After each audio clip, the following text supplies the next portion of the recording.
நம்ம தளபதி விஜய் சுற்றுப்பயணம் ஆரம்பிச்சதும் போதும் ஒவ்வொரு சனிக்கிழமையும் சும்மா பரபரன்னு இருக்குதுங்க. அதுமாரி பார்த்தீங்கன்னா, இந்த வாரம் சனிக்கிழமை நாமக்கல்லையும், கரூர்லையும் பிரச்சாரம் செய்றதுக்கு அனுமதி கிடைச்சிருச்சு. அதுக்கேத்த மாரி நம்ம நாமக்கல், கரூர் மாவட்ட செயலாளர்கள நம்ம தளபதி விஜய் பனையூர் அலுவலகத்துக்கு வர வச்சு ஆலோசனை நடத்தியிருக்காரு. என்னென்னன்னா, நாமக்கல்ல என்னென்ன பிரச்சனை இருக்கு, அங்கே தீர்க்கப்படாத கோரிக்கைகள் என்னென்ன, நெடுஞ்சாலை பணிகள் எந்த அளவில் இருக்குது, மேம்பால பணிகள் எப்படிலாம் நடக்குது, தொழிற்சாலை வசதிகள் என்னென்ன இருக்குது, அப்புறம் இன்னும் நாமக்கலுக்கு என்னென்ன வசதிகள் தேவைப்படுது, இது சம்மந்தமாக ஆலோசனை நடத்தியிருக்கிறாரு. நாமக்கல்லில் காலையிலையும் கரூரில் சாயந்தரமும் பிரச்சாரம் செய்ய போகிறாரு. நாமக்கல்லில் பார்த்தீங்கன்னா கேஎஸ் தேட்டர்கிட்ட பிரச்சாரம் செய்யறதுக்கு அனுமதி கிடைச்சிக்குது. அதுக்கு முன்னாடி டிவிகே சார்பில் பார்த்தீங்கன்னா நாமக்கல் பெரியரிக்கரை மதுரை வீரன் கோயில்கிட்ட பிரச்சாரம் செய்யறதுக்கு அனுமதி கேட்டுக்கிறாங்க. அங்கே வந்துட்டு காவல்துறை வந்துட்டு பெர்மிஷன் கொடுக்கல. அதுக்கப்புறம் காவல்துறையை பார்த்தீங்கன்னா பழைய ஆர்டி ஆஃபீஸ்கிட்ட பிரச்சாரம் செஞ்சுக்கோன்னு சொல்லிட்டு அனுமதி கொடுத்துருக்குறாங்க. அதுக்கப்புறம் இன்னும் அவங்க ஒரு 4 இடத்த பரிந்துரை பண்ணிக்கிறாங்க. இது சம்மந்தமாக நம்ம டிவிகே பொதுச் செயலாளர் புஷியானந்த் வந்து நாமக்கல்லுக்கு வந்திருக்கிறாரு.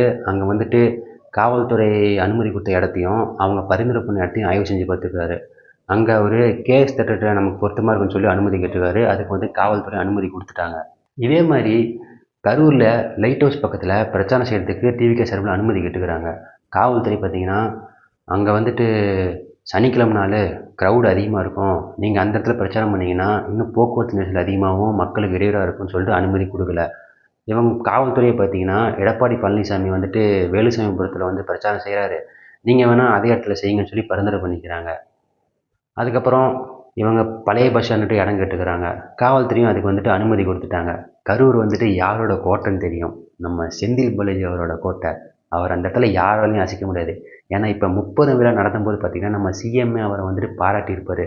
செந்தில் பாலாஜியை கோடு போட சொன்னால் அவர் ரோடே போடுவார், ஒரு அவ்வளோ திறமையான ஆள், அப்படி இப்படின்னு சொல்லி அவளை பாராட்டி தள்ளியிருப்பார். அப்படியாப்பட்ட இடத்துல விஜய் என்ன பேச போகிறாரு, என்னெல்லாம் பண்ண போகிறாருன்னு சொல்லிட்டு ஒட்டுமொத்த தமிழகமே காத்துட்ருக்குது. நம்மளும் பொறுத்திருந்து பார்ப்போம். கண்டிப்பாக விஜய் பார்த்திங்கன்னா நாமக்கல்லையும் சரி கரூர்லையும் சரி அங்கே நடக்கிற பிரச்சனைகளை தான் சொல்லுவார். கட்டாயம் கரூரில் பார்த்திங்கன்னா செந்தில் பாலாஜி பயங்கரமாக தாக்கி பேசுவார்னு நினைக்கிறேன். ஏன்னா அது அவரோட கோட்டை. அங்கே வந்துட்டு அவரை மீறி எதுவுமே நடக்காதுன்னு சொல்கிற அளவுக்கு இருக்கும் இல்லையா. அந்த இடத்துல விஜய் என்ன பேச போகிறான்னு சொல்லி எல்லாருமே காத்துட்ருக்குறாங்க. கரூர் கோட்டையை தகர்ப்பாரா, இல்லை சும்மா சாதாரணமாக பேசிட்டு போக போகிறாரா? ஏன்னா அவர் எல்லா கூட்டத்துலேயும் பார்த்தீங்கன்னா திமுகவை தான் தாக்கி பயங்கரமாக பேசிகிட்டு இருக்கிறாரு. இப்போ கரூரில் சொல்ல தேவையில்லை. எப்படியும் பழைய பிரச்சனைகள் எதனாச்சும் ஒன்று வெளியே எடுப்பார். கரூர் பார்த்திங்கன்னா ஒரு தொழில் சம்பந்தமான ஒரு ஊர். அதாவது அங்கே பார்த்தா பஸ் பாடி பில்டிங் அதிகமாக இருக்குது, இன்னும் தொழிற்சாலைகள் நிறையா இருக்குது. கண்டிப்பாக அவங்களுக்கு ஏதாவது கோரிக்கை வேணும், அங்கே நிறைவேற்றாமல் இருந்தால் அதை பற்றி கையில் எடுப்பார். விஜய் என்ன பேச போகிறார் அதுதான் மெயின். கரூரில் அவரோட பேச்சின் தாக்கம் எந்த அளவுக்கு இருக்குன்னு சொல்லிட்டு ஒட்டுமொத்த தமிழகமும் அனைத்து கட்சிக்காரர்களும் எதிர்பார்த்து காத்துட்ருக்காங்க. முக்கியமாக திமுக தரப்பில் அவர் என்ன பேச போகிறாருங்கிறத ரொம்பவே எதிர்பார்த்துட்டு இருப்பாங்க. இது ஒரு பக்கம் போயிட்டுருக்க நம்ம தளபதி விஜயோட சுற்றுப்பயணத்தோட புதிய தேதி ஒன்று அறிவிச்சிருக்காங்க. ஏன் அப்படின்னா இவர் டிசம்பர் 20 வரைக்கும் தான் ஒட்டுமொத்த டிஸ்ட்ரிக்டையும் கவர் பண்ணுற மாதிரி ஒரு டேட்டு கொடுத்துருந்தாரு இல்லையா. இப்போ பார்த்தீங்கன்னா திருச்சியிலேயே பார்த்தீங்கன்னா 3 மாவட்டம் சொல்லியிருந்தார், அதில் 2 மாவட்டம் தான் போக முடிஞ்சுது. அதுக்கப்புறம் வர கூட்டத்தெல்லாம் பார்த்துட்டு அவரே வந்துட்டு இனிமேல் ஒவ்வொரு சனிக்கிழமையும் 2 மாவட்டமாக குறைச்சிக்கிட்டாரு. அதனால் பார்த்தீங்கன்னா இந்த பிரச்சார சுற்றுப்பயணம் அடுத்த வருஷம் பிப்ரவரி 21 வரைக்குமே போகுது. அதுக்கேற்ற மாதிரி புது டேட்டு அனௌன்ஸ் பண்ணிக்கிறாங்க. அது என்னன்னு சொல்லி பார்க்கலாம். ஃபஸ்ட்டு பார்த்திங்கன்னா இந்த செப்டம்பர் 27 இந்த சனிக்கிழமை நாமக்கல் கரூருக்கு வராரு. அடுத்து பார்த்திங்கன்னா அக்டோபர் 5 அது பார்த்திங்கன்னா ஞாயிற்றுக்கிழமை வருது. அங்கே வேலூர் ராணிப்பேட்டை இந்த மாவட்டத்துக்கு சுற்றுப்பயணம் போகிறாரு. அதுக்கடுத்தது அக்டோபர் 11 சனிக்கிழமை புதுச்சேரி கடலூர். அக்டோபர் 18 அதுவும் சனிக்கிழமை திருநெல்வேலி தூத்துக்குடி. அடுத்தது அக்டோபர் 25 சனிக்கிழமை திருப்பூர் ஈரோடு. அதுக்கப்புறம் நவம்பர் 1 பெரம்பலூர் கள்ளக்குறிச்சி. ஏற்கனவே சொல்லியிருந்தார், நாகப்பட்டினம் சொல்லியிருந்தார். அதாவது பெரம்பலூருக்கு நான் போகலான்ட்டு இருந்தேன், ஆனால் சில காரணங்களால் போக முடியல, இதுக்கோசரம் பெரம்பலூர் மக்கள்கிட்ட நான் வந்துட்டு வருத்தம் தெரிவிச்சுக்கிறேன், கட்டாயம் உங்களை வந்து சந்திப்பேன்னு சொன்னார். அதுக்கேற்ற மாதிரி அந்த டேட்டையும் சொல்லிட்டாரு. நவம்பர் 1ஆந்தேதி சனிக்கிழமை பெரம்பலூருக்கும் கள்ளக்குறிச்சிக்கும் போகிறாரு. அதுக்கப்புறம் நவம்பர் 8 சனிக்கிழமை கிருஷ்ணகிரி திருப்பத்தூர். அதுக்கடுத்து பார்த்திங்கன்னா நவம்பர் 15 சனிக்கிழமை விழுப்புரம் திருவண்ணாமலை.